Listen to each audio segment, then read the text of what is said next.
Guys, अस्सलाम वालेकुम। आज का हमारा टॉपिक है कंट्रोलर ट्यूनिंग का। तो चल के देखते हैं ये ट्यूनिंग क्या होती है, क्योंकि कंट्रोलर्स तो हम ऑलरेडी डिस्कस कर चुके हैं। फीडबैक में हमने डिस्कस किया था प्रोपोर्शनल इंटीग्रल और पीआईडी। तो अभी कंट्रोलर ट्यूनिंग क्या है, हमें क्यों करनी पड़ती है और ट्यूनिंग के मेथड्स कौन से हैं, ये हम डिस्कस करते हैं। ओके गाइस, ट्यूनिंग आपके पास बेसिकली क्या है? Tuning is the process of adjusting controller parameters जो हमने गाइस गेन्स पढ़े थे ना, proportional gain, integral gain, derivative gain. अब गाइस ये जो गेन्स है ना, ये आपने खुद एडजस्ट करने होते हैं।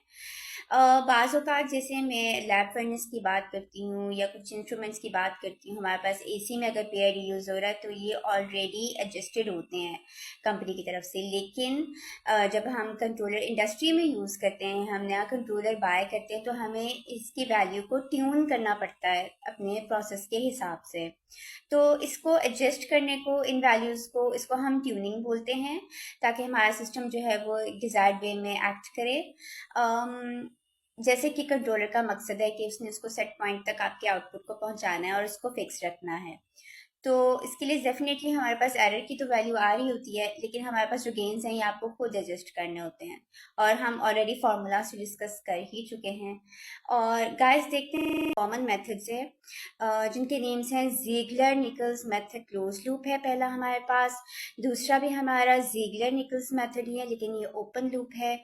और थर्ड है हमारे पास कोहन कून मेथड, ये भी ओपन लूप है।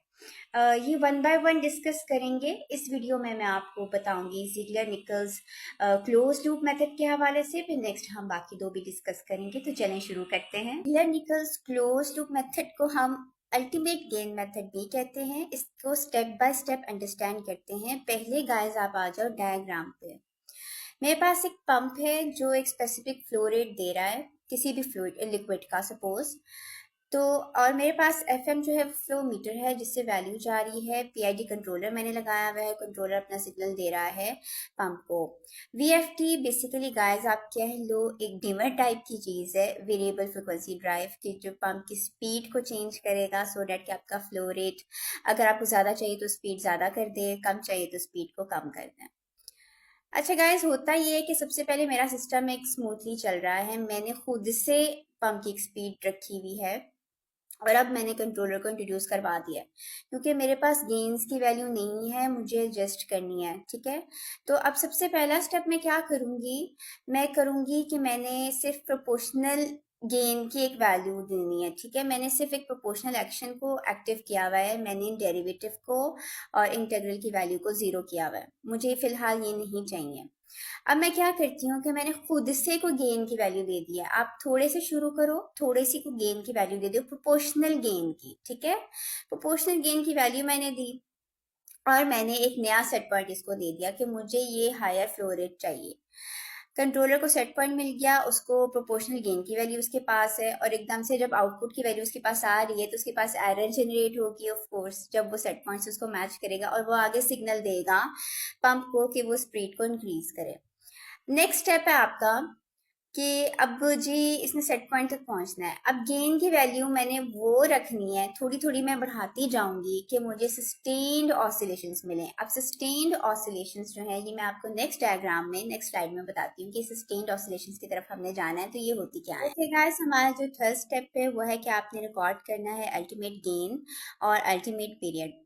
गाइस, जैसे मैंने पहले आपको बताया कि हमने ऐसा गेन कंट्रोलर को हम इंक्रीज करते जाएंगे सो डैट कि हमारे पास सस्टेन्ड पीरियोडिक ऑसिलेशंस आ जाएं।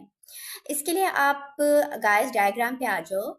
हमारे पास प्रोसेस वैल्यू है, सेट पॉइंट मेरे पास मैंने दिया हुआ था सपोज 10 लीटर्स पर मिनट का। ठीक है, और मैंने गेन बढ़ाती गई सो डैट कि मेरे पास जो आउटपुट थी कंट्रोलर की, अब वो इसके above and below set point के वो सस्टेन्ड ऑसिलेशंस देना स्टार्ट कर दिया। मेरे कंट्रोलर ने सिग्नल ऐसा देना शुरू कर दिया कि मेरे पास आउटपुट की सस्टेन्ड ऑसिलेशंस आना स्टार्ट हो गई। जैसे ये 12 लीटर्स पर मिनट और 8 लीटर्स पर मिनट, इसके अराउंड ये मूव करी जा रहा है अराउंड दिस सेट पॉइंट। तो जो गेन मैंने, अब ये आपके पास एक सिचुएशन आ गई है गाइस, इस सिचुएशन पे जो मैंने गेन दी हुई थी पीछे कंट्रोलर को, उस गेन को मैं कहूंगी अल्टीमेट गेन। ठीक है, और नेक्स्ट चीज है हमारे पास अल्टीमेट पीरियड। अब आप गाइस देखो कि जो दो पीक्स हैं इनका टाइम, ठीक है, इन दोनों पीक्स के दरमियान का जो टाइम है वो आपका कहलाता है अल्टीमेट पीरियड। मुझे यही दो वैल्यूज चाहिए थी, आगे मैं इन वैल्यूज को पुट करूंगी टेबल में। एक जिगलर निकल्स ट्यूनिंग टेबल आता है ताकि मेरे पास गेन्स की वैल्यूज आ जाएं। तो चलें चल के नेक्स्ट स्लाइड पे देखते हैं कि ये टेबल क्या कहता है और इसमें हम वैल्यूज पुट करके कैसे इंटीग्रल डेरिवेटिव की वैल्यूज निकाल सकते हैं। ओके गाइस, हमारे पास अल्टीमेट गेन और अल्टीमेट पीरियड की वैल्यूज आ गई। अब हमने क्या करना है कि हमने एक्चुअल वैल्यूज गेन्स की कैलकुलेट करनी है, जो कि हमने कंट्रोलर में पुट करनी है, सो डैट कि हमारा कंट्रोलर एक्यूरेटली रिस्पॉन्ड करे और सेट पॉइंट तक अपनी वैल्यू को पहुंचाए। जी ट्यूनिंग टेबल पे आ जाओ गाइस। अगर हमारे पास सिर्फ प्रोपोर्शनल कंट्रोलर पी टाइप का है तो आप कंट्रोलर का गेन क्या रखोगे, half of the ultimate gain. ठीक है, क्योंकि अल्टीमेट गेन वही है ना कि आपके पास सस्टेन पीरियोडिक ऑसिलेशंस आ रही है, हमने उसको सेट पॉइंट तक पहुंचाना है, हमें ऑसिलेशंस तो नहीं चाहिए, तो हम ये टेबल हमें गाइड कर रहा है कि हम हाफ रख के चेक करेंगे।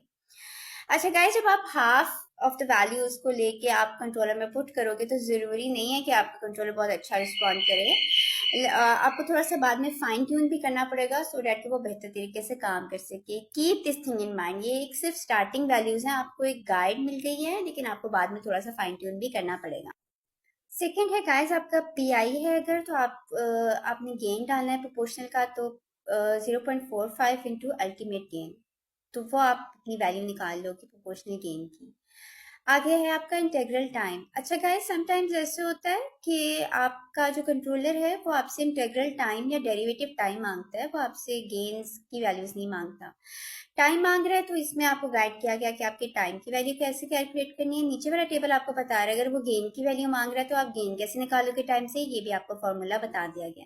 तो इसी तरह फॉर्मूलाज में वैल्यूज पुट करते हैं और अपने प्रोपोर्शनल गेन की, इंटीग्रल और डेरिवेटिव की वैल्यूज निकाल लेते हैं। उसके बाद हम इसको कंट्रोलर में पुट करते हैं, उसके बाद चेक करते हैं कि आया हमारा कंट्रोलर रिस्पॉन्ड अच्छा कर रहा है या नहीं कर रहा। अगर थोड़ी बहुत कमी बेशी भी है तो वो फाइन ट्यून करके हम। ये गाइस, ये था हमारा Ziegler Nichols close loop method controller tune करने के लिए। एक तरीकाकार है, बड़ा सिंपल सा है और स्टार्टिंग पॉइंट बहुत अच्छा देता है कंट्रोलर के गेन्स कैलकुलेट करने के लिए, और फास्ट सिस्टम्स के लिए बहुत अच्छा है। गाइस, थोड़े से मसले मसाइल ये हैं कि अगर सिस्टम में डिलेज हैं तो ये इतनी अच्छी आपको वैल्यूज नहीं देगा गेन्स की, या आपका सिस्टम ज़रा कॉम्प्लिकेटेड है, हायर ऑर्डर का है, तो डेफिनेटली लोगों ने इसको टेस्ट किया तो उनको पता चला कि ये इतनी अच्छी वैल्यूज नहीं देता, इससे हमारे पास अच्छी ट्यूनिंग नहीं होती है।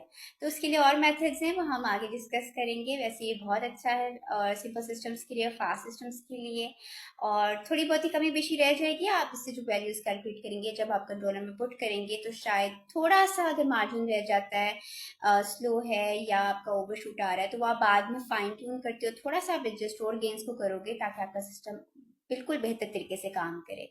नेक्स्ट हम आगे डिफरेंट मेथड्स और डिस्कस करेंगे नेक्स्ट वीडियोस में। अपना ख्याल रखिएगा। अल्लाह हाफ़िज़।